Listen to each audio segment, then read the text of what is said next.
Gearheads know that some projects need so many parts, it feels like you need a whole storage unit just to store them. That's what eBay Motors' 122 million parts are for. Think of it as your virtual parts garage. They've always got the right fitment at the right prices. Use the eBay Motors app or visit ebaymotors.com. Let's ride. Hello and good morning. Happy Friday, everybody. Hey, is this Arroe? That'd be me. Hey, it's Jody Hadlock. We're supposed to have an interview at this time. Can we have a conversation instead? Yeah. Oh, that sounds much better. Yes, please.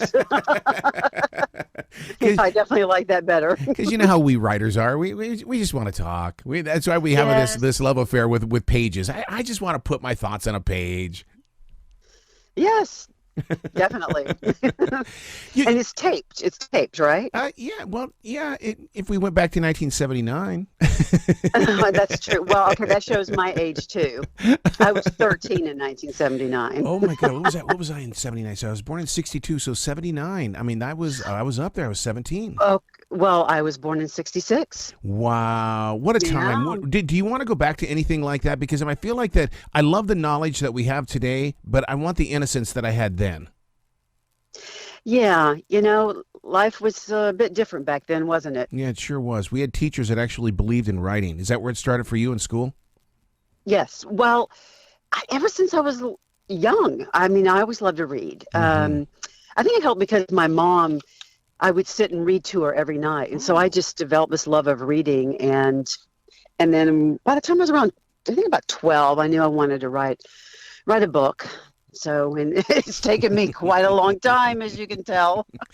That's so funny you say that, because I wrote one of my very first books in the 10th grade, but it took me 32 years to finally let it go to be published. And it's like, wow, I'm not getting those years back.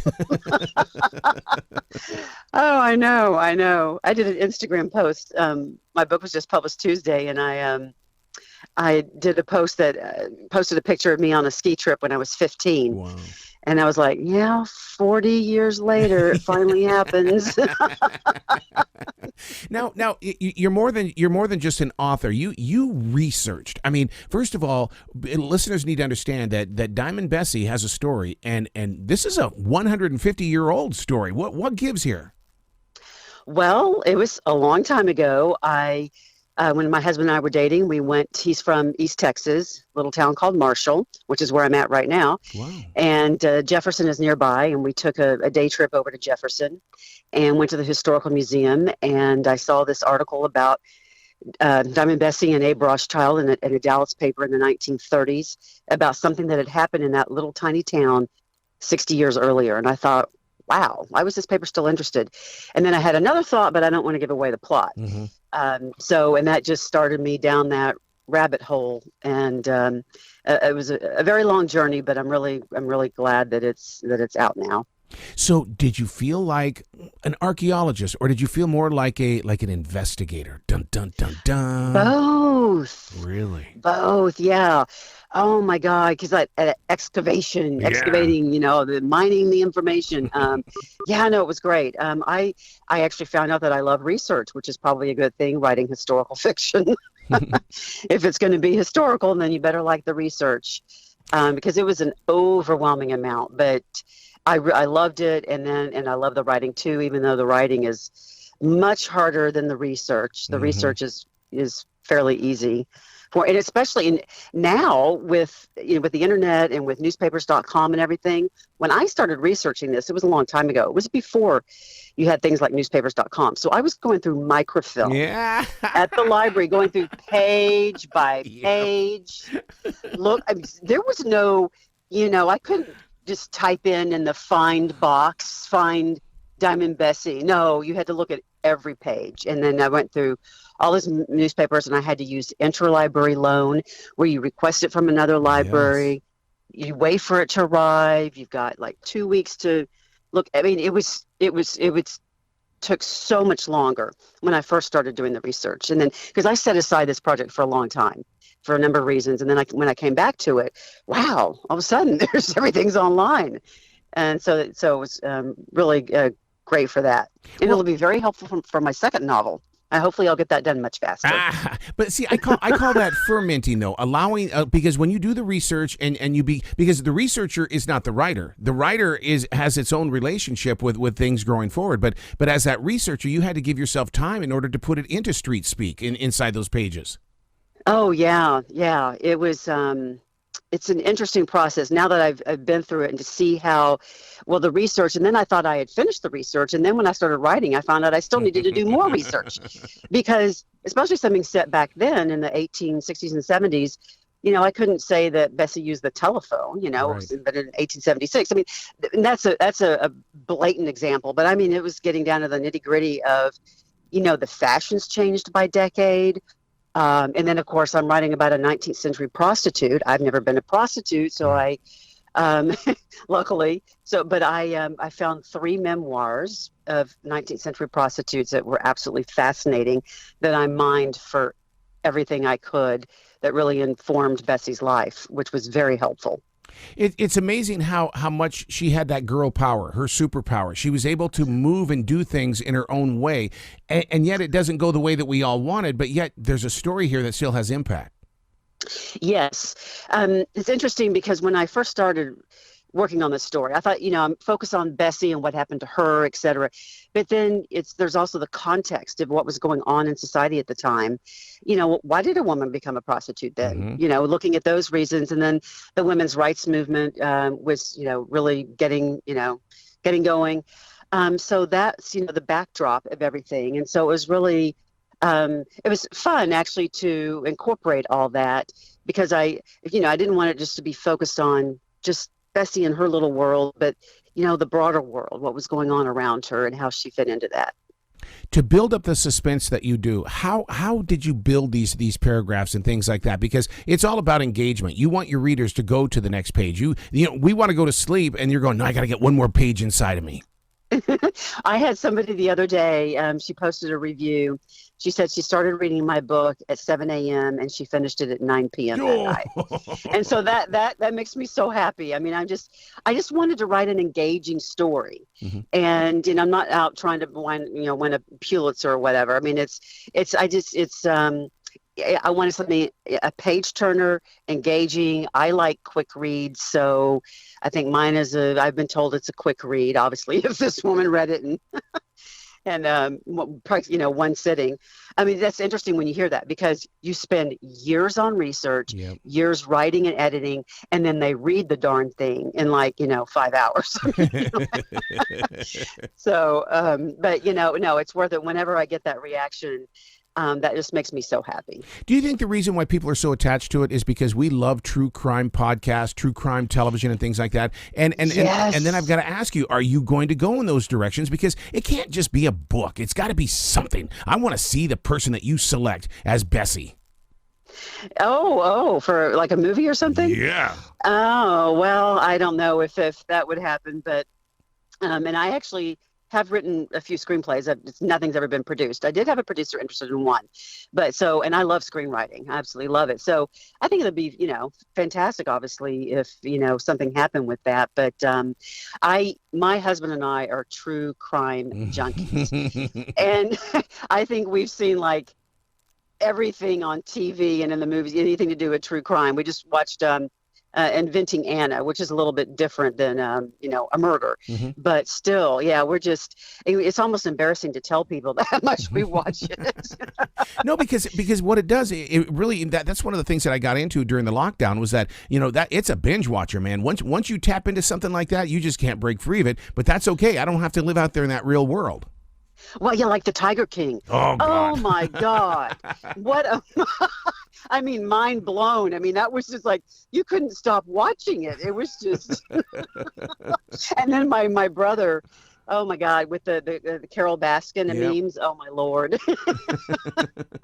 So now, what did you personally learn from all of this research? Because I mean, now you went from the student to the writer to now you're the teacher. Oh, well, that's a lot. I finishing this, it gave me, confidence, so now I feel like I can tackle the second book. But then as far as like taking away from the book itself, I want readers to feel like how far women have come. Mm-hmm. It was so different back then, and also maybe to be a little bit forgiving of ourselves. That's big. That's Is big. that a little bit too deep for you? No, it's not. That's speaking my language. No. That's perfectly in tune. Can you imagine if people did find that discovery where they could say, "Wow, I'm just going to forgive myself today." Whoa, here we go. Whoa, I know. So, yeah, but it's it's interesting because when I first learned of the story, you don't think about all those things like theme and everything. You're just like initially interested in how and why did this happen, and et cetera. And then you start writing, and then these themes emerge that it's like subconscious. It's and then you finally realize what you're trying to say, if that makes sense. Yeah. So now, because it's a true story, did you even have the opportunity to have what I call a wine glass moment, where you go in, you sit behind the computer, and you go, I'm taking this out. And it's only because you just feel like that you have the confidence to say, this part of the book is going. I'm not going to keep it. Well, it's interesting you asked that, because I had a prologue at one point, and I don't want to say what it was because I don't want to give it away. It affects the plot. It's in the book. Yeah, well, but I had this prologue that I could not let go of, and I had so many people tell me, and then finally I let go of it, and I'm like, I'm just going to trust that this is the right. It was the best decision I made. Good. Because now the story, there's a plot twist, and so it's a surprise. And if I'd had the prologue, there wouldn't be that surprise plot twist. See? So it was the best decision I made in writing, in that editing process. And I just, for some reason, I just couldn't let go of it. Yeah. See, and that's every reason why I created this channel on iHeartRadio, is the fact that there are so many hider writers in the world that they write, but they put it in a box and it sits underneath the bed or it goes up into the attic. And it's people like yourself that say, don't stop. You may have a tough little area, but keep going. Oh yeah, definitely. That's what last night I was at an event at a bookstore in Longview, Texas, in East Texas, and there was this man I was talking to, and he has 4 manuscripts, and he hasn't done anything with them. And I told him, I said, you've got to publish these, whether self-publish or do hybrid or whatever. Try to find an agent. I said, you need to do this. He's written 4 books. And so, yeah, I know a lot of people, but I was so determined for this, to make it, this far, to be able to come into the world, and I'm really happy that I've gotten to this point, and now I can focus on my second book. So now, can you talk about that second book? Because a lot of authors say, no, we're here to talk about this one. Well, no, I don't mind. I don't want to say too much about it, but well, okay, this is the thing though. It's partly going to be set in Russia. Oh. Yeah, I know. And I was planning to go there next year because I would, and I'm like, I don't know. It's just, everything going on with Ukraine. It's just horrible. And I just, I don't know so I may just have to do everything remotely, but it would be set in 1858 to 1880s in Russia and the U.S. Look at you. You are a historian.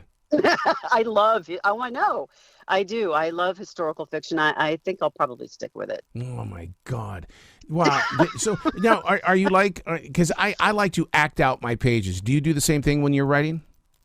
Act out my pages? Yeah, in other words, it's there's got to be a flow to it. I mean, when you go back and you read it, you go through your self-editing and stuff like that, there's got to be a rhyme and a reason.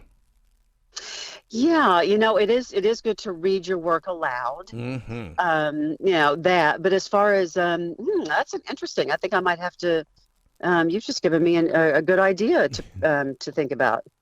Well, we are writers and we love to share. That's a fun thing about it. Definitely. Well, I used to be a journalist. Okay. I was a broadcast journalist for a decade or so, and then I did nonprofit PR, and so I've always been a writer. I always wanted to be a writer, but I'd always really, really secretly, wanted to write novels. So it took me a long time. But I can say to anybody out there that you're never too old and to never give up. So true. So true. So what's your website where people can come and give you lots of love and start following you? Yeah, it's just my website is my name, Jody in a Hadlock, HAD as in dog, LOCK.com, obviously. And I'm also on Instagram at my name, and I have a Facebook author page, Jody Hadlock, author. Excellent. You got to come back to the show, and we got to talk about that second book when you're ready to rock, and we'll laugh and have a good time, and and continue this conversation. Oh, you're so sweet. Thank you so much. Well, you be brilliant today, Miss Jody. Okay, thank you. Okay.